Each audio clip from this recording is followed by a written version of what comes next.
Hey, it's Jim, and this is level 3 of the CFA program, the topic on ethics and professional standards, and the extremely long module on guidance for standards 1 through 7.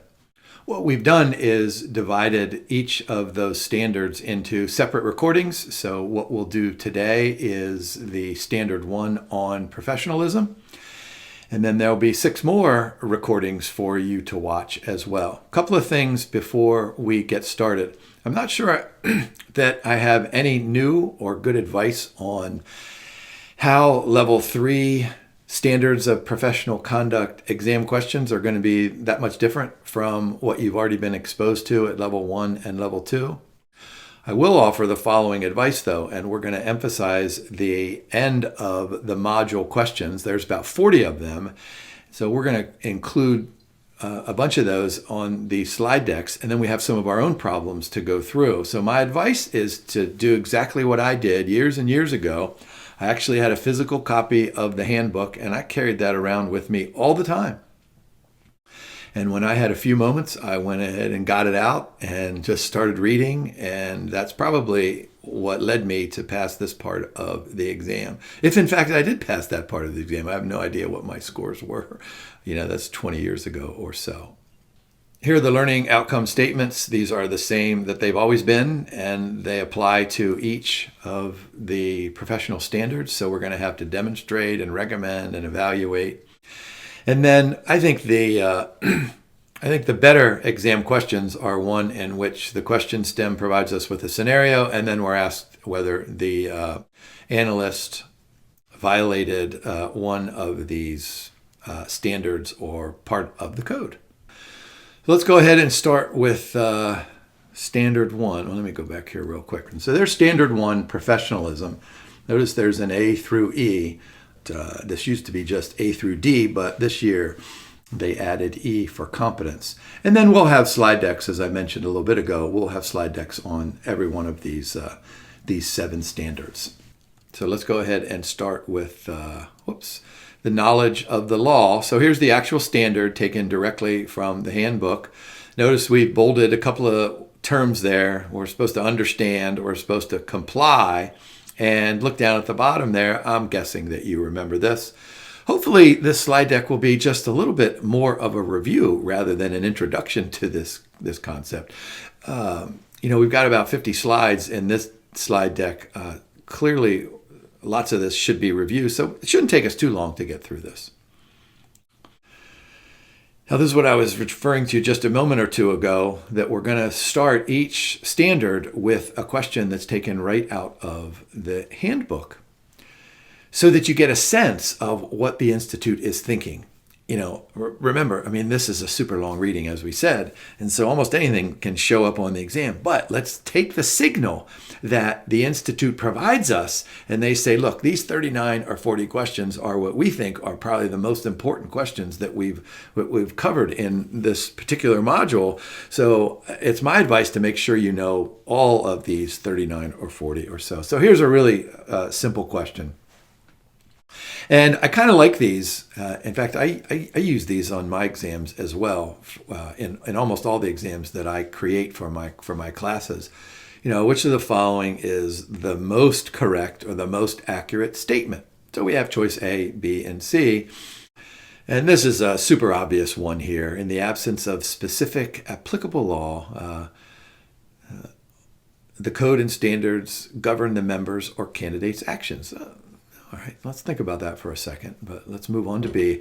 A member or candidate is required to comply only with the applicable local laws.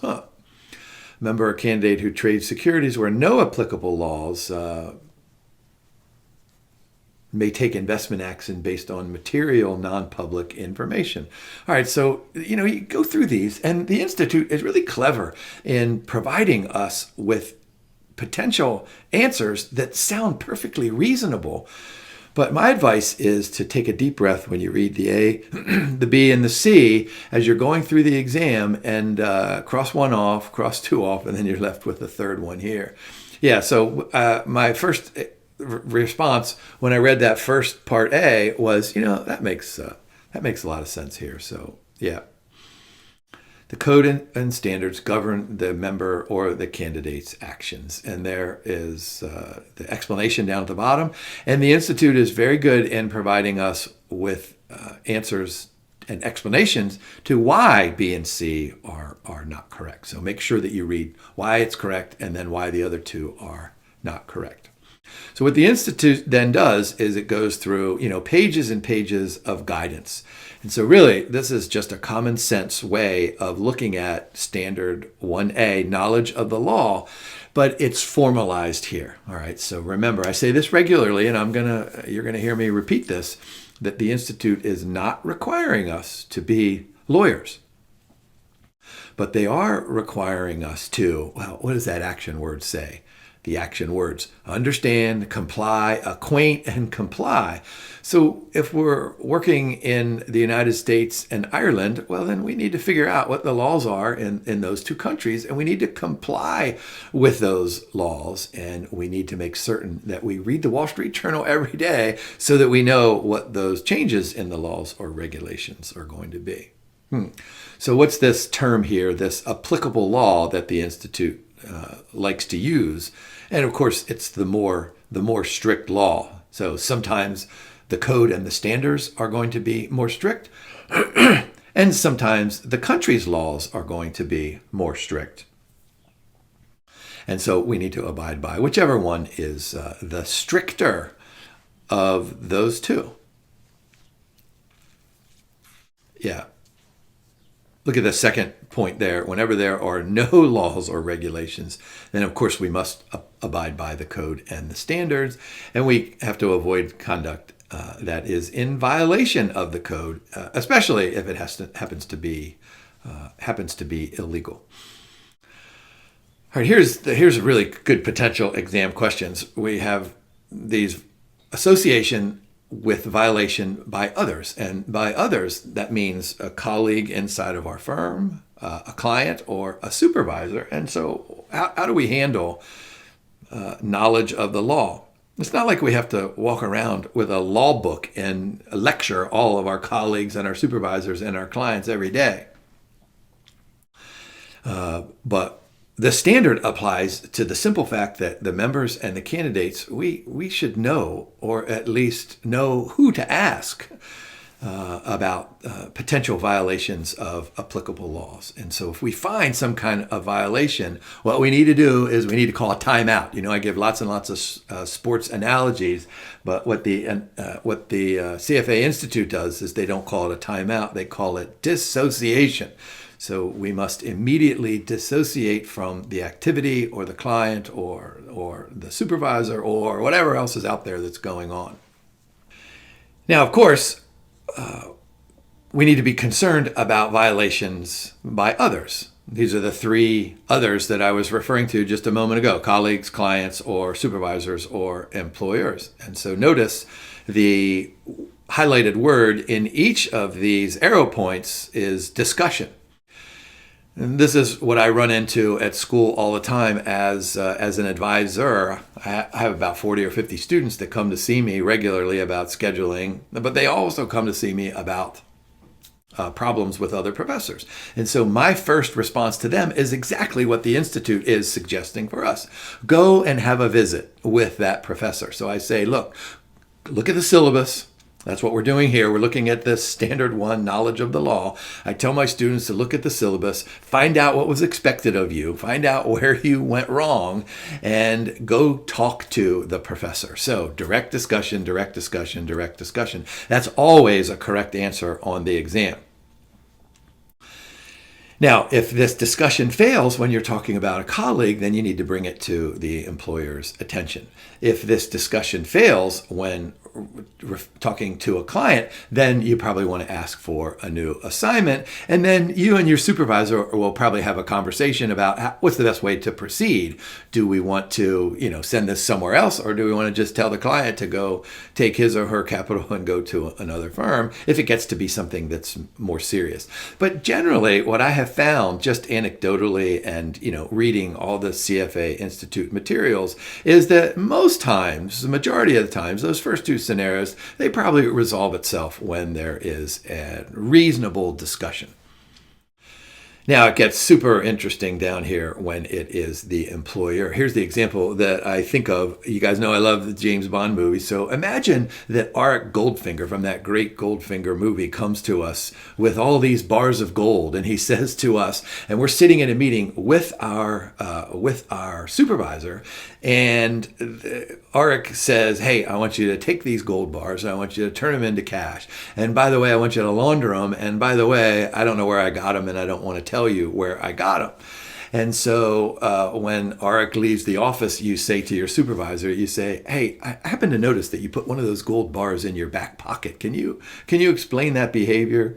And by the way, remind me, is laundering gold bars, is that legal or illegal?" So you can see how this can be a little bit more uncomfortable than those first two scenarios. And so, what are we going to do? We're going to dissociate here. We're going to say something like, "All right, we don't really want to have any part of this," especially if your supervisor says, "Oh, you know what?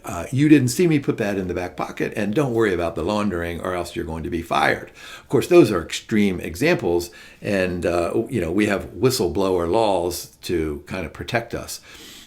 But here, look at the very bottom, removing one's name from reports or recommendations. That's kind of an obvious notion. But then there's an extreme case if you leave the employer.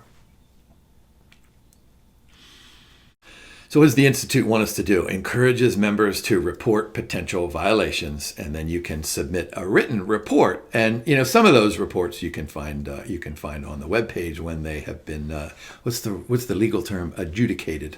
I don't even know if I know what that word means. All right, so what do we need to do? We're going to create, and we're going to craft, and we're going to distribute, and we're going to sell all sorts of investment products like derivative securities and mortgage-backed securities, credit default swaps. So we need to make sure that our investment products are in compliance with these applicable laws. We need to make sure that our business partners, we need to make sure if we're going across border that we know all of this stuff. Look at the bottom blue box, should seek guidance from the legal or compliance department, right? We don't need to know all this stuff, but we need to know where to ask.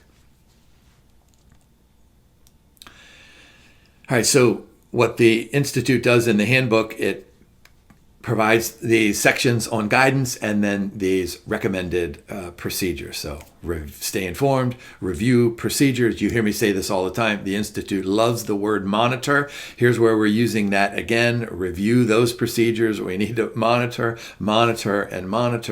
and then maintain copies of current files. So let's go ahead and end Standard 1A with one of our questions.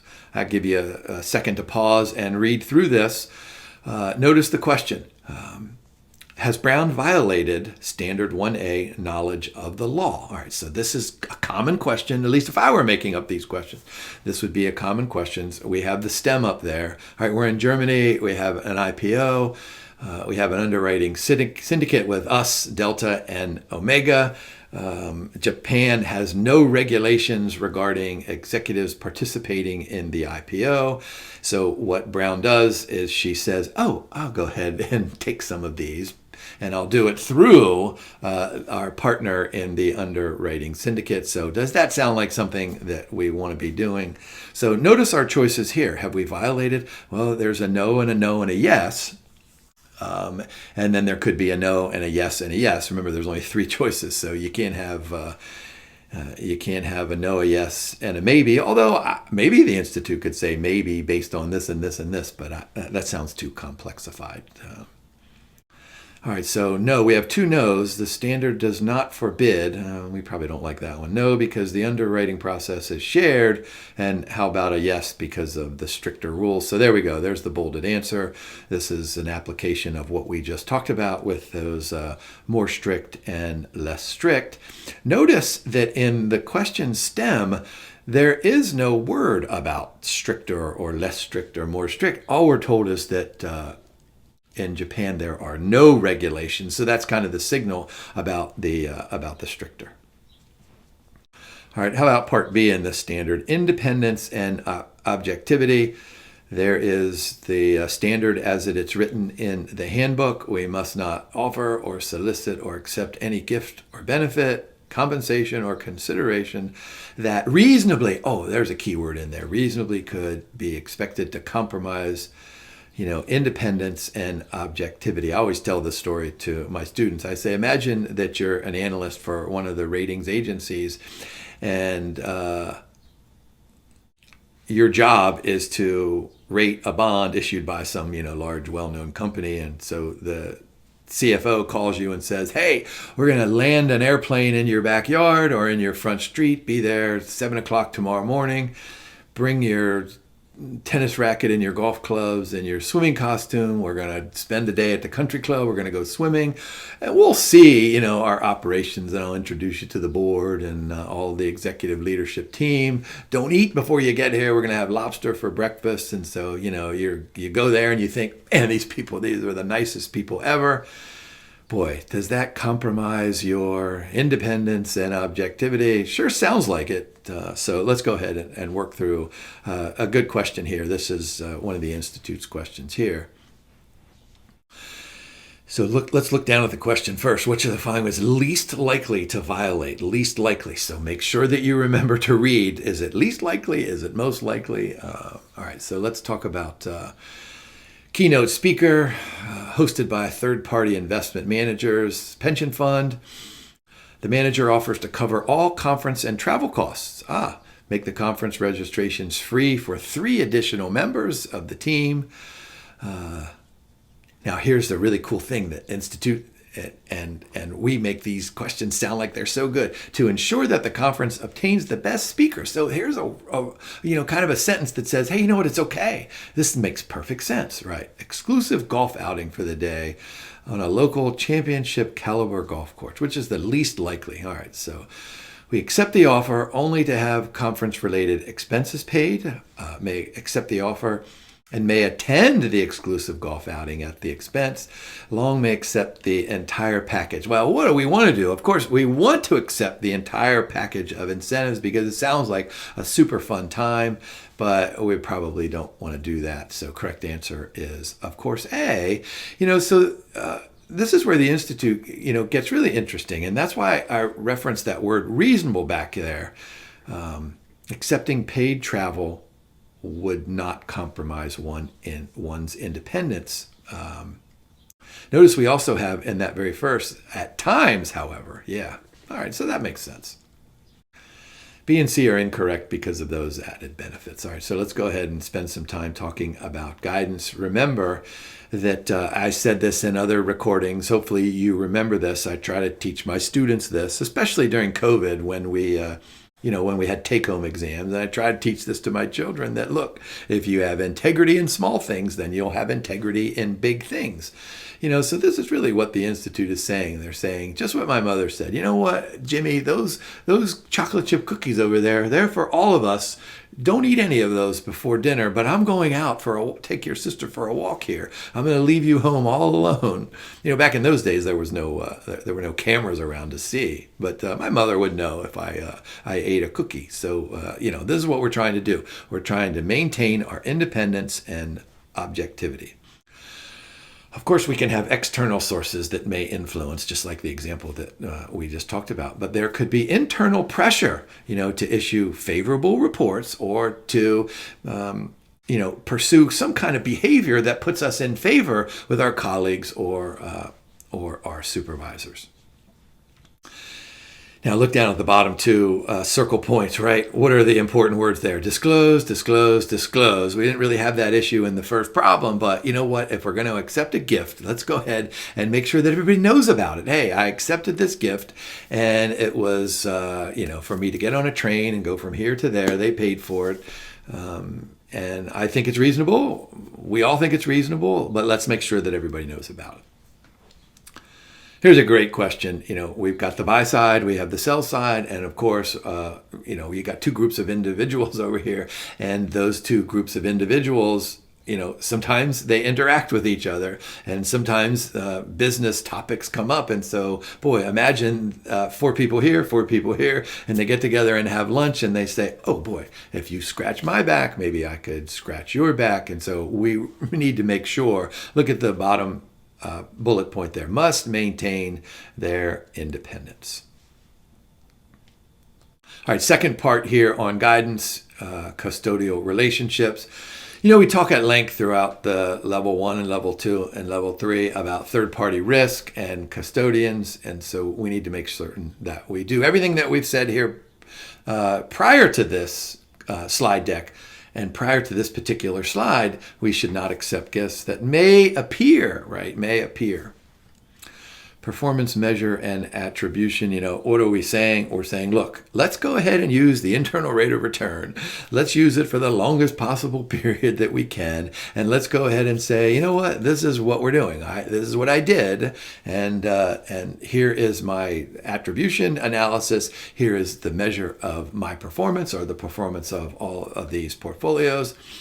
The great example is one of my sons is a golfer, and he learned valuable lesson when he was a young golfer competing in one of his first tournaments. And you know, he said, "You know what, Dad? There was I made an 8 or a 9. I can't remember what it was on a hole, and I counted all my strokes, and I put down an 8 or a 9 on the scorecard, and I wasn't very happy about it, but that's what I got." And so that's pretty much what the Institute is asking us to do here. Manager selection, you know, this can get, super sketchy. I think that's a word that my children use here when we're trying to hire managers. And so what if, we have this one fund manager that comes to us and says, oh, if you hire me, I'll take you golfing every other week or something. So we need to make sure that we separate, those kinds of relationships. And then issuer paid research here. We need to make sure that we disclose the nature of that compensation. Remember, it could be some kind of a flat fee. It could be compensation that's tied to performance, as long as it's reasonable, right? And we make sure that we disclose it. And then finally here, travel funding.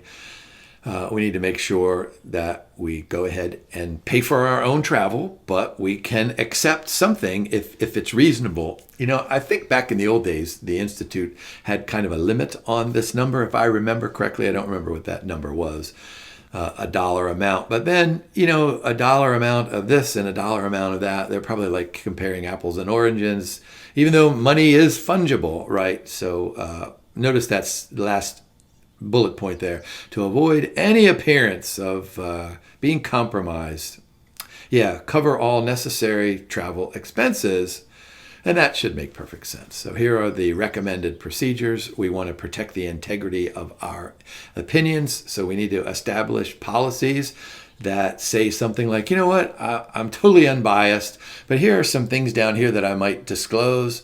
We can have restricted lists. We can have special cost arrangements that are restricted. And so as long as these things are outlined, let me go back here to this. Protect the integrity. We need to establish policies. So you write a policy and then you monitor the policy throughout. Limit gifts. We've talked about that. Restrict investments, and then review the procedures. This is that word monitor that I was saying earlier. A formal written policy, that makes sense, and appointment of a compliance officer. So here's one of our questions. Notice down here, which of the following individuals has violated this standard?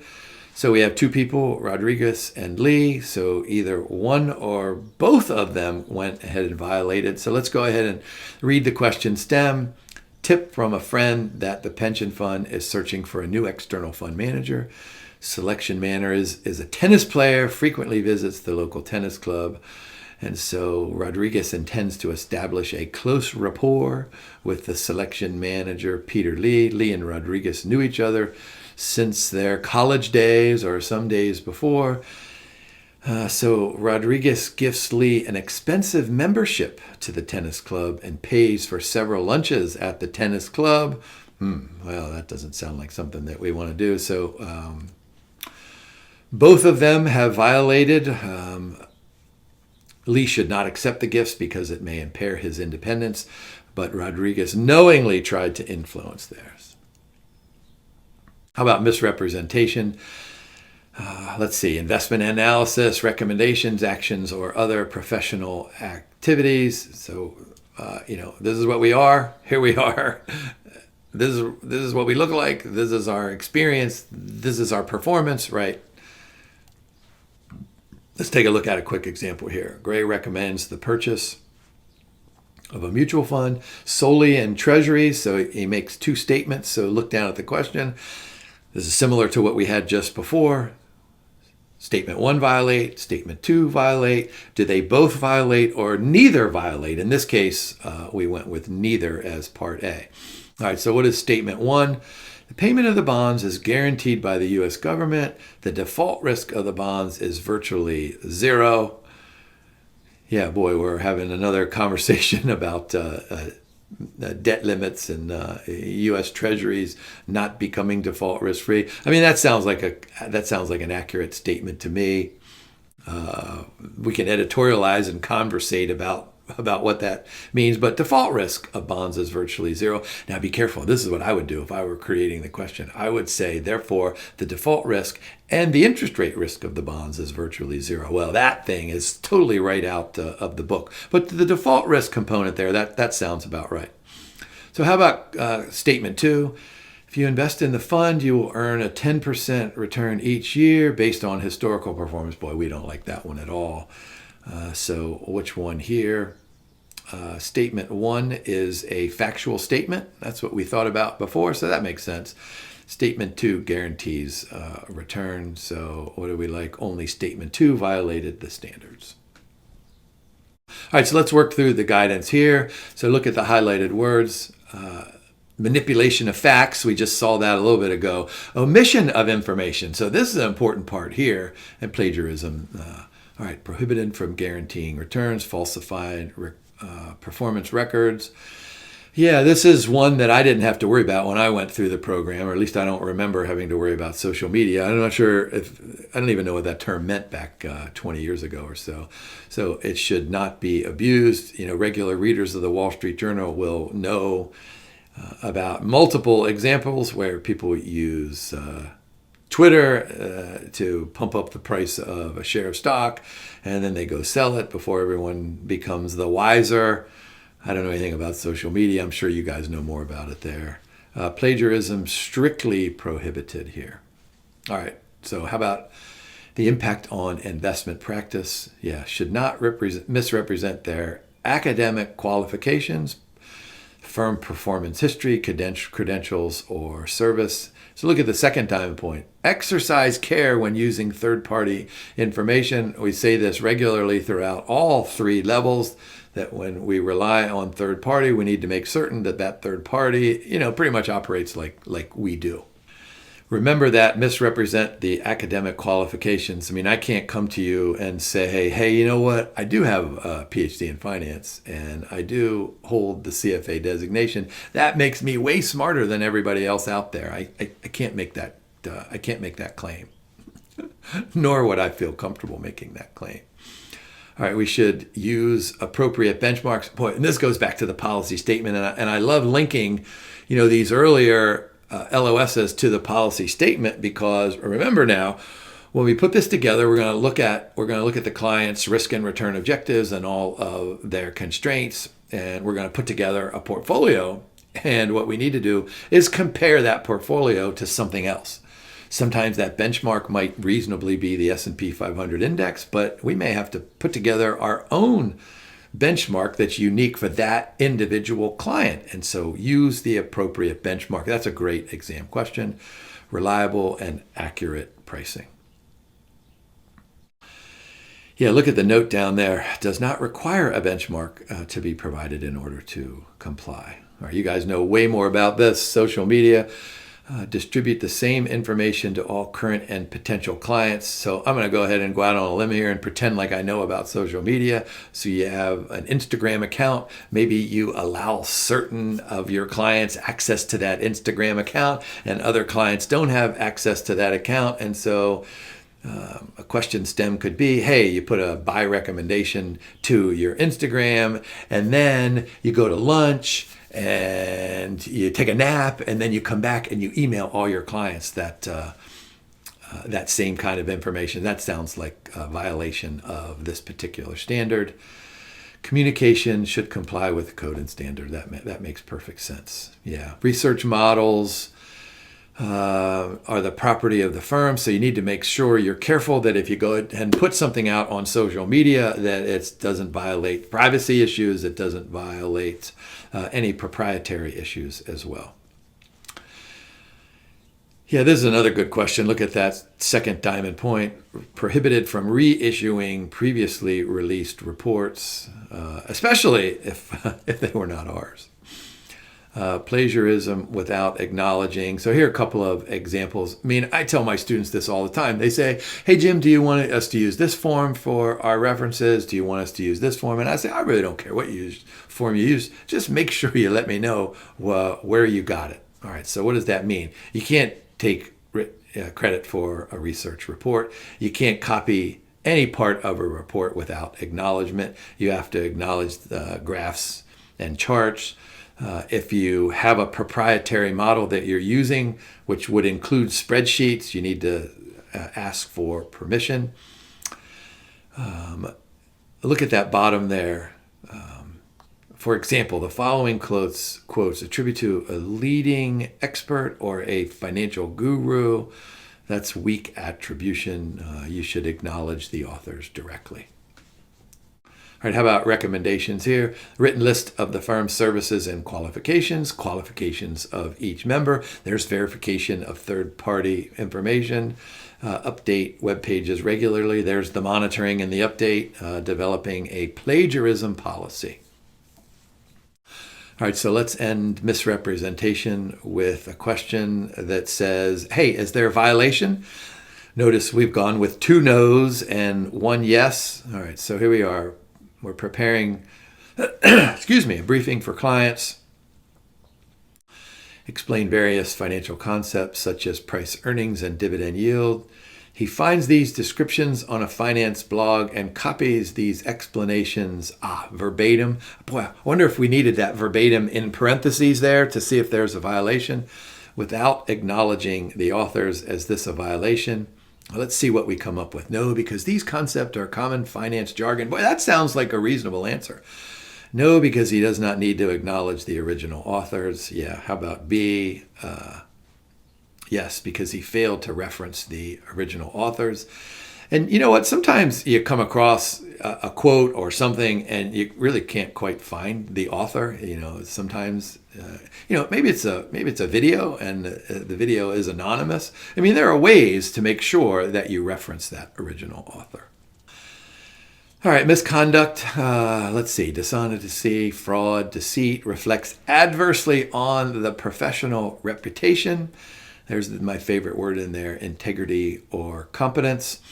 I'm going to take you back to a great sports example. I wonder if you guys were even alive. This might have been 20 years ago. Maybe it was 25 years ago. There was a bit of a fight during an NBA game, and these 2 guys, they squared off, and they were getting ready to duke it out.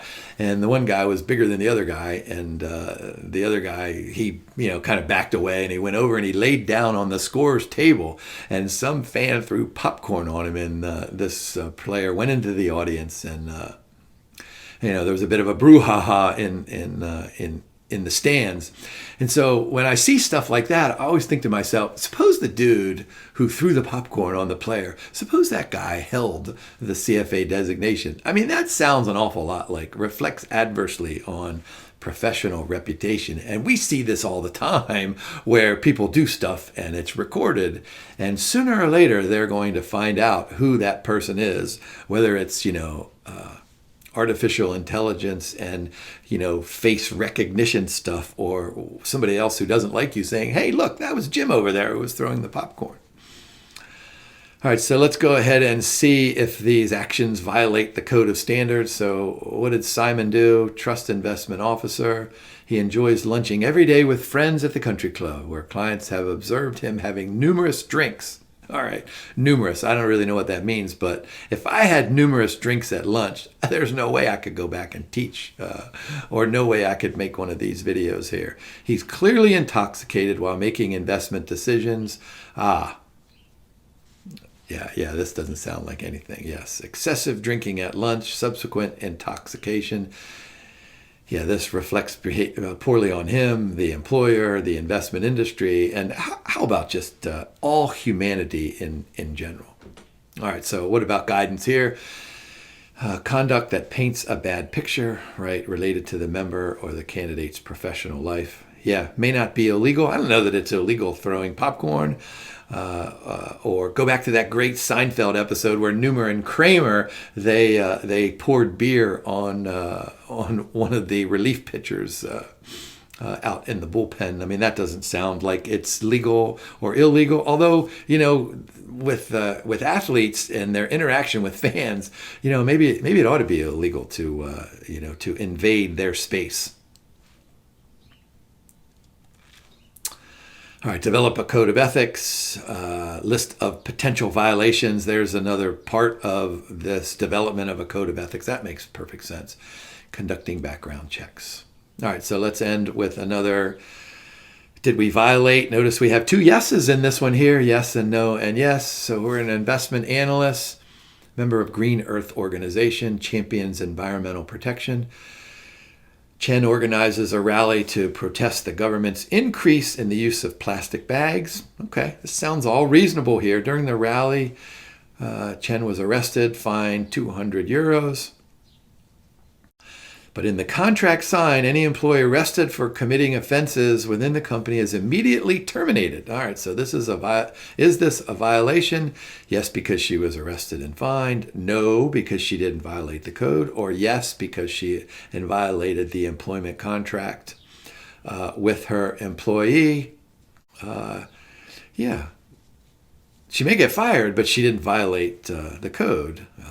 Personal convictions and engage in lawful acts of civil disobedience. Yeah, that makes perfect sense. All right, how about the last one, competence? So this is a new one. So I would look for a question. I mean, if the CFA Institute thought that it was important to add this to this standard, then it sounds to me like it's a very likely question to show up.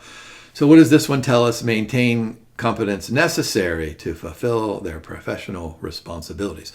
So think about it. You're going through 300 hours here in level 1, 300 in level 2, 300 in level 3. Then you have to have the work experience. Then you have to perform on the exams. You got to do all that stuff. But that's not the end of it. You guys remember graduation speeches. I go to 2 graduations every year, so I hear this all the time. And every graduation speaker, or at least most graduation speakers, say, hey, this is not the end of your life. This is just the beginning. Well, it's the same thing applies here. So what we need to do is have that spark in our brain that says, okay, I've done this. I'm super proud, but I need to continue to maintain and improve. This is why I do all this stuff. This is why I read the Wall Street Journal every day. This is why I read journal articles every day. This is why I do all this stuff, so that I can continue to learn and learn. All right, how about guidance here? In order for us to act with integrity and competence and diligence, we need to know stuff, right? So look at these words: knowledge, skills, abilities, underlying principles. So the question then becomes, how do we do this? And the answer is, well, we do whatever it takes for us to maintain and improve. Now, there's one probably a little bit of a trick question. Look down at the bottom.